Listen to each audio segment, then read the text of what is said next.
And we're sitting down with our weekly chat with Coach Jim Ramazinski, Coach Ram from the Evergreen Park Mustang football team. How are you, Coach? Good. How are you? Good. We'll start off with the obvious. It has not been a good month. You've had a rough run. You started off 3-0, and now what is it? 4 in a row that the Mustangs have dropped. You'd have to win out to make it into the postseason. You've got one more really tough game on the schedule. You've got a solid matchup coming up this week that we'll get into real quick later on in our chat. But your initial reaction to what happened this past Friday? Well, obviously we went out there, we lost. Leading up to the game, I did not think that we had a bad week of practice. I thought we were prepared, but then I did notice when we got there, it's kind of been the story of this losing streak.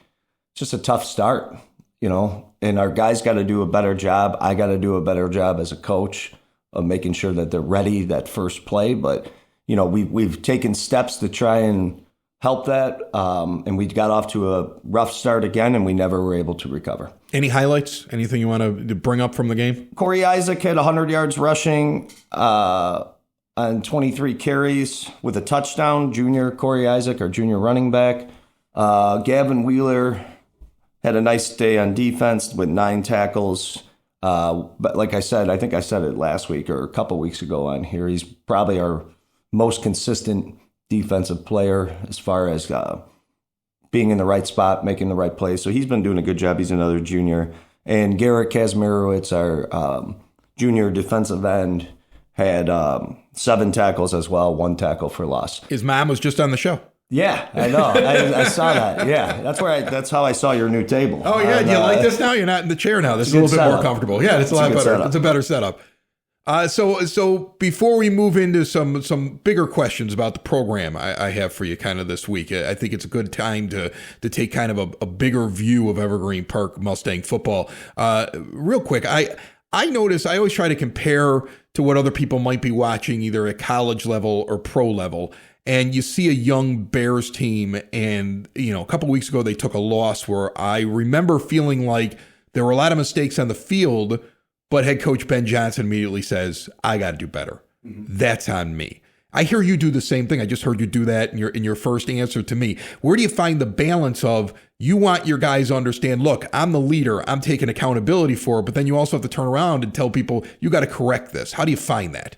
Well, I mean, the only thing you can do is constantly lead by example.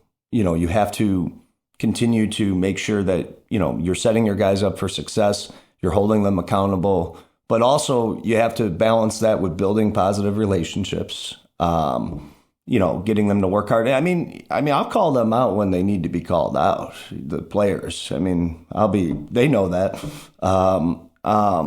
So you want to balance holding yourself accountable, which we as coaches, we do that a lot. I'm not going to lie to you. Like when you lose, especially if you're on a losing streak, sometimes you ask questions like, what can, you're always asking the question, what can we do to improve? But then you start, looking at yourself and saying, what can I do better? What can I do better? And that's the same expectation we have of our players. I do think, for the most part, they do that, but there's weeks that not everyone does it, I'm sure. And, they're high school kids. That's why we're here to continue to push them, continue to motivate them. But I think when you have a team that really has a high level of personal accountability, that's when you see high results. And I'm not saying our boys don't. They do hold themselves accountable. But, we all as a program have to take some ownership. Like when we go out there and we have a tough game like we did on Friday night, that's not just the coaches. That's not just the players. It's the total team. One of the messages I give to the kids all the time is it takes everyone. It takes everyone, especially a smaller school. We don't have the biggest team always. We got a little bit more guys this year than we did last year, but we don't always have the biggest team. So I look at people and I say to them, week 1 or summer camp or whatever, you might not think you're going to play that much, but like what happens, guys get injured. And we've had a string of injuries over the past few weeks. We got most guys, feeling a little bit better now, but everybody needs to be ready to go. And, as a coach, you got to continue to balance that accountability piece, building relationships, and also you got to do some self-reflection pretty regularly as well. You mentioned a few things that would lead me into my next question. That there were years before you even got here where I would talk with the head coach of this team, and everybody's an Iron Man, and the team size is small. And everybody's going to play because there's just not enough players on the field because it is a small school. It does draw from a very small area. It's 2 by 2 miles with all 4 corners of Evergreen Park kind of jutting in. So it really looks like a plus symbol, not a square. And so this area is not a huge area like, say, Oak Lawn gets a much bigger area and more households to draw players from compared to Evergreen Park. But what has changed in your 3 years? Because it feels like you have less Ironmen out there on the field. You are filling the roster a little bit more, and the program is growing. So taking a step back and looking at it from like a 30,000-foot view, how do you see your program in year 3? I feel like in a lot of ways we're moving in the right direction. It's hard to say that when you're on a losing streak of varsity right now, but like I mentioned before, our numbers on varsity are up. Our numbers on freshman sophomore team are way up.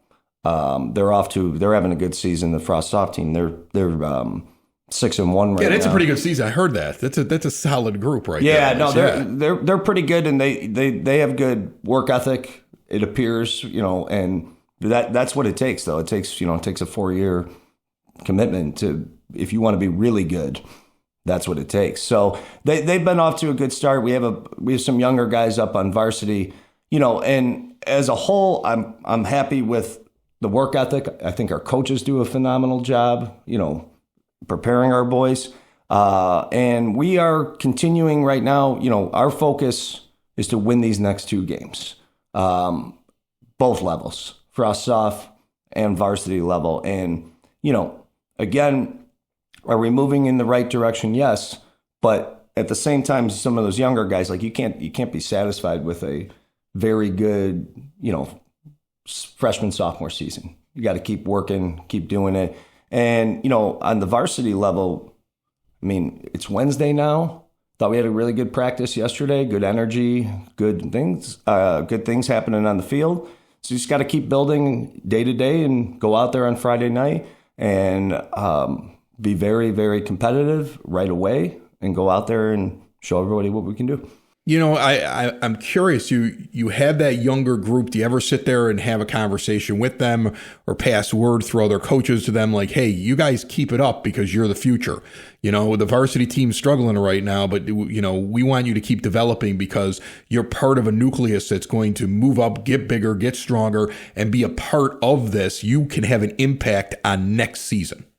Yeah, I think most of them are kind of aware of it, but also no. We offer reminders all the time. I see their games that they play. I see the film, and we bring some guys up for practice once in a while who are pretty highly competitive when they practice with varsity. So I think they understand, and running a whole program is obviously it's a lot to do. It's a lot of management, a lot of, making sure that everybody's kind of in the right spot throughout the year, not just during the season, but throughout the year, throughout the off season. But it is nice to see that our players that have, kind of been in this now for a couple of years, they seem to be buying in pretty strong. And we, like I said, our varsity team right now is a little bit of a struggle. Of course, everybody's aware of that, but I'm proud of the effort that they're putting in daily still. And, sometimes you have a rough game like we did on Friday night. I told the kids after that game, this was one of our toughest games that we've had all year. And, we've lost a few in a row. So that's kind of saying a lot, but they did respond well this week. And I can kind of see, with those lower levels that they're highly competitive. And I'm thinking that they're going to be ready to go for when they get to varsity. And, you know, this season is not over yet. You still got a game against Argo that I think is a game that you can be extremely competitive in, and that you'd be looking to get a W and get off the snide. And then you got a big game at the end of the season. And so you're focused on that. I know you're definitely focused on that. But then you also, I know, off season and probably even in season, because you got the grammar school kids that are playing everywhere, you're at all those games. Like, you pop around and you meet all these kids because it's a competitive marketplace, I would call it. Evergreen Park is competitive. You have a couple of private schools that try to dip into EP, and then you have your own program that you're building. Do kids at the younger level get excited about the possibility of, hey, if I go play for Evergreen Park, I could actually get in there, get playing time, and help this program grow? Is that a selling point for kids? Well, I think the selling point is our development of our athletes. I mean, we have a sophomore quarterback right now. We have a freshman on varsity who's playing. You're not going to get that in those other schools. A lot. You're not going to find that a lot. I mean, rarely. Yeah. You'll see it, but usually it's a pretty elite player. But with that being said, you got some time to develop here. And plus, I always say this to people, our only focus is people from Evergreen Park. So, like, all our attention is on people who live here. Right. And families that, choose to send their kids to the schools. You're not going to have a spot stolen the next year because they found somebody on the other side of town. It's going to be an Evergreen Park-centric team that's put together. But no, I agree. I mean, it's probably less likely, but at the same time, you have to, we're trying to win games. Oh, of course. So you got to be competitive while you're here. You got to show what you can do. But I think people do get excited. We run our youth camps. Our players, our varsity players and our frost soft players do a good job of promoting our program in the community as well, and trying to help out at camps. So I think there is some excitement. And, again, we're just continuing to try and build upon that excitement and have more kids playing football here. Besides going for a win this week, what's the focus going in with Argo? What type of team are they? What are you telling your guys? How are you prepping for this week? Well, I mean, we lost to them week 9 last year, and they were a playoff team the past 3 years.